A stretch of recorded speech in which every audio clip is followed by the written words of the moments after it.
नमस्कार। जैसा कि बोर्ड कह रहा है कि आज हम क्वेश्चनएयर पर बात करने जा रहे हैं, जिसको हिंदी में प्रश्नावली कहते हैं। और शोध की दुनिया में ये एक बहुत ही महत्वपूर्ण अस्त्र के रूप में इस्तेमाल किया जाता है। प्रश्नावली से हम अपने शोध से संबंधित प्रश्नों के रेस्पॉन्स ले लेते हैं और ये एक आज के परिप्रेक्ष्य में बहुत ही अच्छी तकनीक है। हालांकि सारी अच्छी चीजों के पीछे उनके कुछ गुण भी होते हैं तो कुछ दोष भी होते हैं। यहाँ पर भी इसके गुण दोष हैं, लेकिन हम इसे क्रमबद्ध रूप से इसका अध्ययन करेंगे और जानेंगे कि प्रश्नावली से क्या आशय है, अच्छी प्रश्नावली में कौन सी विशेषताएं होनी चाहिए और ये कितने प्रकार की होती है, साथ साथ इसका निर्माण कैसे होता है, क्या क्या सावधानी रखें इसमें हम, और इसके गुण क्या हैं और इसकी सीमाएं क्या हैं अर्थात दोष क्या हैं। इन सब पर हम विचार करेंगे। तो सबसे पहले हम आते हैं प्रश्नावली से आशय पर। तो प्रश्नावली क्या है, बहुत ही सरल और सादे शब्दों में समझ लें कि प्रश्नावली उस तालिका को कहा जाता है जो वांछित विषय वस्तु के संबंध में विविध सूचनाएं अर्जित करने में योग देती है। इसके माध्यम से उद्देश्य समर्पित प्रश्नों का एक क्रम बना लिया जाता है और इस क्रम के आधार पर ही हम जो आवश्यक सूचनाएं हैं उन्हें एकत्रित कर लेते हैं। इसके संदर्भ में एक प्रसिद्ध विद्वान हुए हैं लुंडबर्ग महोदय। उन्होंने कहा कि मूल रूप में प्रश्नावली उत्तेजनाओं का समूह है जिनके प्रति शिक्षित व्यक्तियों को दिखाया जाता है, जिससे इन उत्तेजनाओं के प्रति उनके मौखिक व्यवहारों का निरीक्षण किया जा सके। हालांकि इनके शब्दों से बिल्कुल स्पष्ट हो गया है, लेकिन इसका आंग्ल वर्जन भी मैं यहाँ प्रस्तुत कर देता हूं कि fundamentally the questionnaire is a set of stimuli of which literate pupil are exposed in order to observe their verbal behavior under these stimuli। कहने का मतलब यह है कि जो प्रश्न हैं वो उत्तेजना के रूप में काम करते हैं और उनके प्रति रेस्पॉन्स किया जाता है और वो रेस्पॉन्स ही हमारा उद्देश्य होता है कि उस रेस्पॉन्स के आधार पर हम आगे का काम करें। मैं समझ रहा हूँ स्पष्ट हुआ होगा। ये G.A. लुंडबर्ग ने लिखा था अपनी पुस्तक में पेज नंबर 183 पर। अब एक और विद्वान हुए हैं जिनका नाम है गुडवर्हेड। तो इन्होंने क्या कहा, इन्होंने कहा प्रश्नावली एक प्रकार का उत्तर प्राप्त करने का साधन है जिसका स्वरूप ऐसा होता है कि उत्तरदाता उसकी पूर्ति स्वयं करता है। इसका आंग्ल version, in general the word questionnaire refers to a device for securing answers to questions by using a form which the respondent fills in himself। यानी ये प्रश्नों का एक ऐसा ग्रुप होता है जिसको कि हम उसे क्वेश्चनर को दे देते हैं, उस जिससे हमें प्रतिक्रिया लेनी है, और वो उस पर खुद ही रेस्पॉन्स करता है। उसके आधार पर हमें जो कुछ मिलता है हम उसकी विवेचना करते हैं, आकलन करते हैं और उसका विश्लेषण संश्लेषण के आधार पर निष्कर्ष तक पहुंचते हैं। इसी तरह से बहुत सारी परिभाषाएं आपकी पुस्तकों में भी मौजूद हैं, लेकिन एक भारतीय विचारक हुए हैं डॉक्टर आर ए शर्मा, बहुत ही विद्वान व्यक्ति, और इन्होंने इसका गहन अध्ययन किया और इन्होंने बताया कि प्रश्नावली के अंतर्गत प्रश्नों की सूची या कथनों की सूची को सम्मिलित किया जाता है। न्यायाधीश के सदस्यों को प्रश्नों का उत्तर स्वयं भरना होता है और सदस्य अपनी विचारधारा, अभिवृत्ति, परिचित सूचनाओं तथा तथ्यों को स्वयं अंकित करते हैं। तो इनकी जो शब्दावली है वो पूरी तरह से इसके आशय को स्पष्ट करने में सक्षम है। लेकिन इनका भी आंग्ल वर्जन जरा मैं बोल दे रहा हूं कि the questionnaire consist of a series of questions और statements of which respondents are asked to respond the questions frequently asked for facts of the opinions और प्रेफरेंसेस ऑफ द रेस्पोंडेंट्स। तो ये जो इतनी परिभाषाएं हैं, ये परिभाषाएं अपने आप में कुछ कह रही हैं।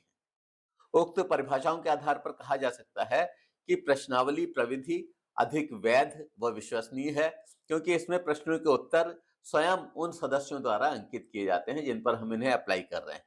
शोधार्थी प्रदत्तों के संकलन हेतु इस प्रविधि का प्रयोग करते हैं, क्योंकि उन्हें लगता है कि इस प्रविधि का इस्तेमाल करने से हम आसानी से, सुगमता से डाटा कलेक्ट कर लेंगे और उन समंकों का संग्रहण करने के पश्चात उनका विश्लेषण, संश्लेषण और निरीक्षण, पूरे कैलकुलेशन आदि करके हम पहुंच पाएंगे कि हाँ, हमें जो चाहिए था, जो हमारा अभीप्सित है, वहां तक हमारे कदम बढ़ पाएंगे। इसलिए हम प्रश्नावली का इस्तेमाल करते हैं।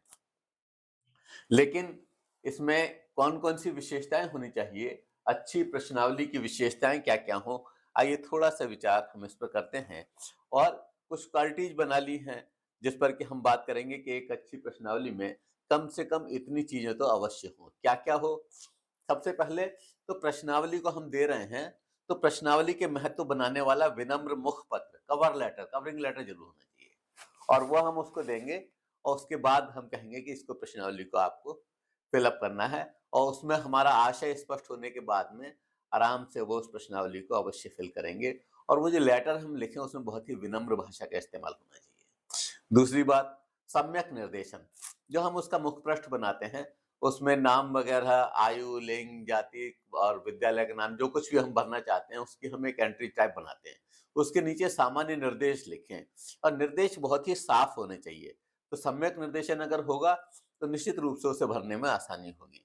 एक दूसरी बात, जब हम जो आइटम्स बना रहे हैं उसमें इस बात का ध्यान रखें कि एक सेंटेंस में कई विचार घुसेड़ने का प्रयास न करें। हम ये ध्यान रखें कि एक विचार, एक प्रश्न होना चाहिए। एक जो हमारा आइटम है उसमें एक ही विचार आए और उसके प्रति हम उसकी प्रतिक्रिया लें। अगर हम ज्यादा करेंगे तो वो कंफ्यूजिंग हो जाएगा। अगली बात, जो हम प्रश्नावली बना रहे हैं वो संक्षिप्त व बोधगम्य हो, बहुत ज्यादा उसका विस्तार ना हो। एक अच्छी प्रश्नावली में ये विशेषता बहुत जरूरी है। एक और, कि हम अनावश्यक उसमें प्रश्न न डालें, बल्कि सार्थक सूचना संग्रहण में सक्षम ऐसी प्रश्नावली की रचना करें जिससे कि हमें सार्थक सूचनाएं ही प्राप्त हो जाएं जो हमारे लिए आवश्यक है। एक और बात, कि अब हाथ से लिख करके तो इतनी सारी प्रश्नावली बनाई नहीं जा सकती, तो हम उन्हें छपने को देंगे। तो छपाई कैसी हो? छपाई त्रुटि रहित हो, सुंदर हो, स्वच्छ हो, पठनीय हो, पढ़ने में आए और कहीं भी कुछ ऐसी झुंझलाहट पैदा ना करे। इसका मतलब स्वच्छ, सुंदर, त्रुटि रहित छपाई ये बहुत जरूरी है एक अच्छी प्रश्नावली के लिए।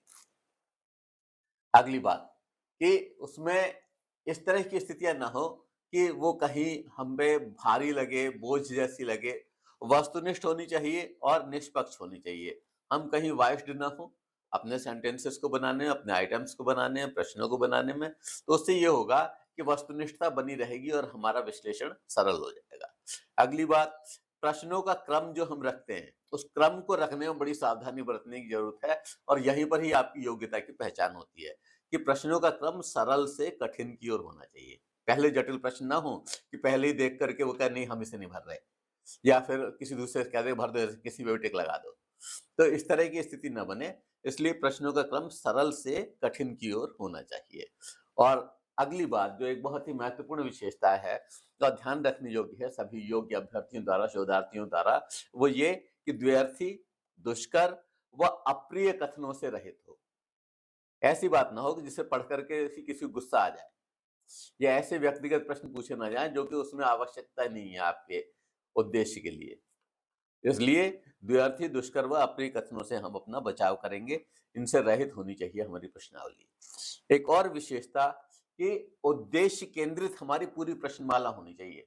हम पूरे प्रश्नावली को तैयार करने में कहीं ये ना भूलें कि हम किस लिए ये बना रहे हैं, किस शोध के लिए बना रहे हैं, इससे हम प्राप्त क्या करना चाहते हैं। और अगर ऐसी ये सारी बातें उसमें समाहित होंगी तो निश्चित रूप से कहा जा सकता है कि आपकी प्रश्नावली अच्छी है और अच्छी प्रश्नावली में इन विशेषताओं का होना आवश्यक है। अब हम विचार करते हैं प्रश्नावली के प्रकार पर। प्रश्नावली होती किस किस तरह की है? तो मुख्य रूप से प्रतिबंधित प्रश्नावली। प्रतिबंधित प्रश्नावली क्या होती है? प्रतिबंधित प्रश्नावली ये होती है, जैसे मान लीजिए हमने एक आइटम बनाया और उसके ऊपर यस और नो दो आंसर उसके लगा दिए, तो अब उसको रेस्पॉन्स इसी में से ही देना है। वो बंधा हुआ है, इससे बाहर नहीं जा सकता है ना? जैसे हम ये कहें कि हम उत्तर प्रदेश की किसी योजना को लेकर के एक शोध कर रहे हैं और उसमें पहला क्वेश्चन हमारा है कि क्या आप उत्तर प्रदेश के निवासी हैं? आप उत्तर प्रदेश के निवासी हैं? हाँ, नहीं। तो अब अगर होगा तो हाँ कर देगा, नहीं होगा तो नहीं कर देगा। तो इस तरह से हमारे प्रश्न होंगे जिसमें कि वो रेस्पॉन्स करेगा और इसको हम प्रतिबंधित प्रश्नावली कहते हैं। दूसरी तरह की प्रश्नावली होती है जिसे हम कहते हैं अप्रतिबंधित प्रश्नावली। अप्रतिबंधित प्रश्नावली में क्या है, इसमें थोड़ा-सा खुलापन होता है और वो अपने विचार लिख भी सकता है और उसको रेस्पॉन्स 2 से अधिक देने के अवसर भी होते हैं, उसकी क्रिएटिविटी भी इसमें दिखाई दी जाती है। अगली तरह की प्रश्नावली होती है चित्रमयी प्रश्नावली। ये खास करके हम बच्चों पर अप्लाई करते हैं। बच्चे चित्र से ज़्यादा जुड़ाव रखते हैं और उनको देख करके उन पर अच्छा रिस्पॉन्स कर सकते हैं, इसलिए चित्रमयी प्रश्नावली होती है।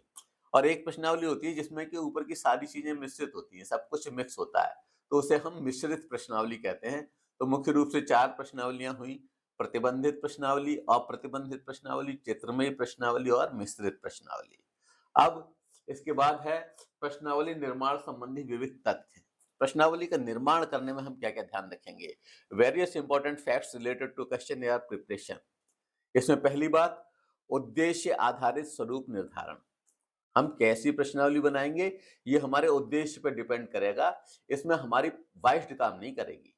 जो कुछ भी हमें करना है, वो उद्देश्य के प्रति समर्पित है। दूसरी बात, सम्यक प्रश्नावली लेखन। उसके लेखन में हम पूरी तरह सावधानी बरतेंगे कि कहीं कोई भ्रमपूर्ण या इतने वजनी शब्द ना आए जो कि उसे भरने वालों की ही समझ में ना आए। इसलिए ये बहुत जरूरी है कि हम जो सम्यक प्रश्नावली लेखन करेंगे उसमें सम्यक ही रहना चाहिए सब कुछ, क्योंकि शब्द सरल हो, सुगम हो, प्रवाहमयी हो, बोधगम्य हो, इसका हमें विशेष ध्यान रखना है और बहुत साफ स्वच्छ लिखना है, जिससे कि टंकण में या छपाई में कहीं कोई असुविधा वो महसूस न करें और कहीं कोई शब्द इस तरह के छूट न जाएं। इसलिए बार-बार विचार करने की आवश्यक है और सम्यक प्रश्नावली लेखन परम आवश्यक है उसको बनाने में। अगली बात, हम अपने आप को बहुत बड़ी विद्वान या बहुत बड़ी तोप समझने की जरूरत नहीं है। कोई भी किसी क्षेत्र का पूर्ण विद्वान हो ये बड़ा मुश्किल है। इसलिए हमें विज्ञजनों व तत्संबंधी सहयोगियों का सहयोग लेना आवश्यक है। हम विज्ञजनों से बात करेंगे, अपने टॉपिक पर डिस्कशन करेंगे और उसके आधार पर हम अपनी प्रश्नावली का निर्माण करेंगे।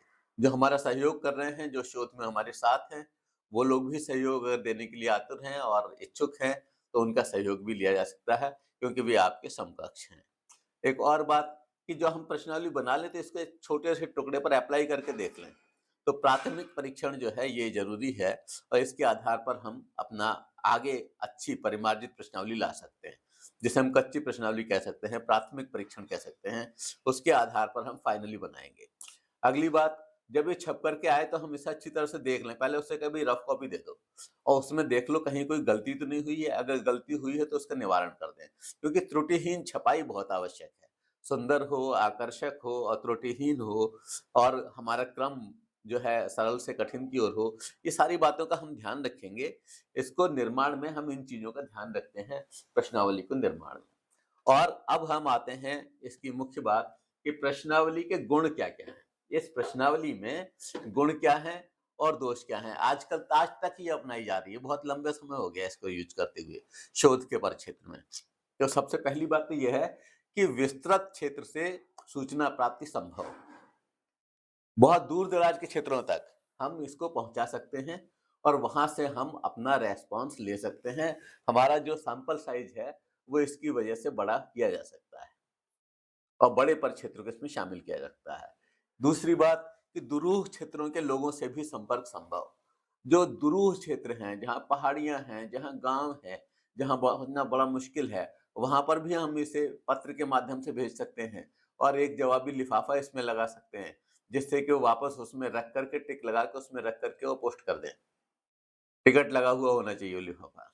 तो दूर क्षेत्रों के लोगों से भी इससे संपर्क संभव हो जाता है और आजकल टेलीफ़ोन, मोबाइल सब है ही, तो हम फ़ोन पर वार्ता कर सकते हैं और वहाँ से उनका रिस्पॉन्स हम ले सकते हैं। अपने साथियों से कह सकते हैं कि इसके लिए जो आवश्यक योग्यता है, उन लोगों से इसे भरवा करके आप भेज दीजिए, कृपया इतने भेज दीजिए। कहने का मतलब ये है कि बड़ा सरल हो गया सब कुछ। एक और बात है कि ये मितव्ययी ही है। अब हमें खुद दौड़ने की आवश्यकता नहीं है।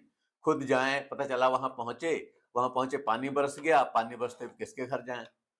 तो दिक्कत हो जाती है और उस तरह से जब वो पहुँच जाती है तो सस्ते में भी पहुँच गई, सरलता से भी पहुँच गई और आना-जाना, खाना-वाना सबकी राशि जो है वो बच गई और जो हमारा काम होना था वो हो ही गया। तो इसलिए ये मितव्ययी है और ये इसकी बहुत ही एक कहनी चाहिए कि बहुत ही अच्छा गुण है। अगली बात, जब हम उसके पास उसे पहुंचा देते हैं तो उसके पास सोचने विचारने का सम्यक समय होता है। आराम से विचार करके जो है अच्छी तरह से पढ़ करके वो उस पर जो है अपनी प्रतिक्रिया व्यक्त कर सकता है। ऐसा नहीं है कि हम सामने बैठे हुए हैं और उससे लग रहा है कि नहीं इतनी देर में पूरा करना है। जैसे आपके अचीवमेंट टेस्ट होते हैं उसमें टाइम होता है कि भाई बीए की परीक्षा दे के आ रहे हो, बीएससी की, बीएड की, एमएड की, किसी की भी, तो उसमें इतने समय में करना है। तो ऐसे उसमें कोई प्रतिबंध नहीं है। आप आराम से सोच विचार करके इसे कर सकते हैं। तो ये भी इसका एक बहुत बड़ा गुण है कि सोचने विचारने का सम्यक समय मिल जाता है। अगली बात कि इसमें हमारी वस्तुनिष्ठता बनी रहती है और हमारा भटकाव रुक जाता है। तो वस्तुनिष्ठता भी इसकी एक विशेष क्वालिटी है। एक जो बहुत ही महत्वपूर्ण बात है, वो ये कि साक्षात्कार के जो दोष हैं, उससे मुक्ति हो जाती है। साक्षात्कार में कभी-कभी जो अभ्यर्थी है, वो शर्माता है या संकोचवश प्रश्नों के रिस्पॉन्स नहीं देता है, जबकि इसमें ऐसी कोई स्थिति नहीं है। इसमें वह स्वतंत्र है और उसके पास प्रश्नावली पहुंच गई है, वो उस पर रेस्पॉन्स दे सकता है।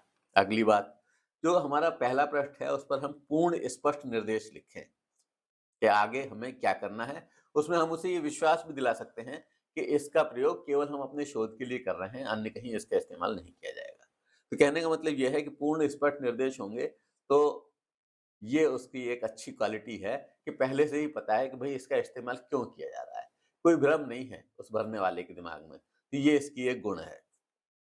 अगली बात कि अगर मान लीजिए कोई हम ऐसे क्षेत्र पे काम कर रहे हैं जिसका हमें वर्गीकरण करके अलग-अलग सेक्टर्स के पर काम करना है, तो हम उसी में उसके एबीसीडी सेक्शन बना सकते हैं और उन क्वेश्चंस को इस तरह से रख सकते हैं, जिसमें एक में सामाजिक, एक में आर्थिक, एक में राजनैतिक या अलग-अलग जैसे भी हमारे ग्रुप्स हों, उस ग्रुप के आधार पर हम उसका रिस्पॉन्स निकाल लें और जब हम वहाँ पर कंपैरिज़न करेंगे किसी और से या फिर हम वहाँ पर एक ही उम, पुरुष और महिला में करें या फिर विद्यार्थियों के किसी उसमें कोरिलेशन निकालें, तो हमें वो सब निकालना सरल हो जाएगा। तो ये एक इसका बहुत बड़ा गुण है कि इसमें सम्यक वर्गीकरण संभव है। अगली बात जो सबसे महत्वपूर्ण है कि इसकी विश्वसनीयता और वैधता बहुत अधिक है और इसी वजह से ये आज तक इस्तेमाल हो रही है। प्रश्नावली का इस्तेमाल करना इसीलिए सुगम, सरल है और विश्वसनीय और वैध होने की वजह से ये बहुत लोगों को प्रिय है। अगली बात, इसके आधार पर सांख्यिकीय विश्लेषण सुगम, जो हमें डाटा कलेक्ट होते हैं, उन डाटाज को कलेक्ट करके हम इजीली बैठ करके और उसका सांख्यिकीय विश्लेषण कर सकते हैं और समझिए सांख्यिकी झूठ नहीं बोलती, आपके आंकड़े झूठे हो सकते हैं, समंक झूठे हो सकते हैं, लेकिन जो है समंक झूठ नहीं बोलते। तो यहाँ पर जब हम विश्लेषण करेंगे, तो हम सही निष्कर्ष पहुँच जाएँगे, हमें सही ढंग से करना चाहिए और इसके गुणों का फ़ायदा उठाना चाहिए। तो ये गुण जो हैं प्रश्नावली के हुआ करते हैं। अब जहाँ इसके इतने सारे गुण हैं, वहाँ इसकी कुछ सीमाएँ भी हैं। तो प्रश्नावली की सीमाएँ क्या हैं? जिन्हें हम प्रश्नावली के दोष भी कह सकते हैं। तो प्रश्नावली के दोषों को हम इस तरह से क्रम दे सकते हैं और एक्चुअली प्रश्नावली के जो दोष हैं, वो एक्चुअली उसको बनाने वाले के भी दोष कहे जा सकते हैं। तो इसमें पहली बात तो ये कि विस्तृत प्रश्नावली अगर हम बहुत बड़ी प्रश्नावली बना दें, बहुत ज़्यादा प्रश्न रख दें, तो देखते ही ऊब हो जाएगी कि अरे 150 क्वेश्चन पर टिक करना है, अरे 100 क्वेश्चन वो करना है। कहने का मतलब ये है कि बहुत बड़ी प्रश्नावली, विस्तृत प्रश्नावली नहीं होनी चाहिए। और दूसरी बात कि भ्रमपूर्ण शब्दावली से हम बचें। उसमें कुछ भी ऐसा ना हो जो किसी तरह का भ्रम क्रिएट कर रहा हो। अगर भ्रम क्रिएट करेगा तो कन्फ्यूज़ हो जाएगा आदमी और कन्फ्यूज़ हो जाएगा तो इसका मतलब फिर सही रिस्पॉन्स नहीं आना है। फिर तो अंदाजे से और इस तरह से लगाएगा। इसलिए हमें भ्रमपूर्ण दोषयुक्त शब्दों को वहाँ से हटा देना है और जो शब्द द्व्यर्थी हैं, जो शब्द इस तरह के हैं कि जिन पर कि जिनके 2 मतलब निकल सकते हैं और जो प्रश्नों के उत्तर को उसके उद्देश्य तक पहुँचाने में बाधा उत्पन्न कर सकते हैं, ऐसी सारी चीज़ों को हमें हटाना है। ये एक इसकी बहुत बड़ी कमी है क्योंकि वहाँ पर आप तो रहते नहीं हैं, आपसे पूछा तो जाएगा नहीं। है ना? तो तीसरी कमी जो है इसकी वो ये है कि वस्तुनिष्ठता का अभाव। हम कभी-कभी अपने प्रश्नों को बनाने में इस तरह की स्थिति बना देते हैं कि उसकी वस्तुनिष्ठता खत्म हो जाती है और फिर भटकाव शुरू हो जाता है। ये भी इसकी एक सीमा है। अगली बात असंगत क्रम। कुछ लोग क्या करते हैं कि कहीं भी कोई सा भी क्वेश्चन रख दिया, वो गलत है। आप एक क्रमबद्ध रूप से वैज्ञानिक रूप से कार्य कर रहे हैं तो क्रमबद्ध होना चाहिए। तो ये असंगत क्रम भी इसकी एक बहुत बड़ी कमी है। अगली बात कि हमें बड़ी जल्दी में रहते हैं, आज के आदमी के पास पता नहीं कितने काम है, हमेशा भाग-दौड़ में ही लगा रहता है और काम अगर देखे जाएँ रोज़ शाम को कैलकुलेट किया पता चला कि उसने कुछ नहीं किया है। तो इसलिए हमें छपाई की कमियाँ जो हैं, उन पर भी ध्यान देना है। अगर हम नहीं देंगे तो उससे हमारा नुकसान होना है। आप ये समझ लीजिए निश्चित रूप से। तो छपाई की कमियां जो हैं वो भी इसकी एक कमी है। अगली बात, व्यापकता का अभाव, ये जो है एक बहुत बड़ी कमी है और इस गुण को खोने की वजह से प्रश्नावली पर बहुत सारे प्रश्न चिन्ह लगने लगे हैं। इसलिए ये बहुत आवश्यक है कि उसमें इस गुण को बनाए रखने का कैसे भी प्रयास हो और इसके लिए जो भी शोधार्थी है उसके विशेष प्रयास की आवश्यकता है। एक और जो बहुत बड़ी कमी है जो अक्सर देखने को मिलती है वो ये है कि असुविधाजनक क्रम से अंकन और मूल्यांकन दुष्कर हो जाता है और हमें इसी वजह से उसकी कैटेगरी डिवाइडेशन कर लें ज़्यादा अच्छा है। उसको हम क्रम बना लें ज़्यादा अच्छा है। उसको सरल से कठिन की ओर रख लें ज़्यादा अच्छा है।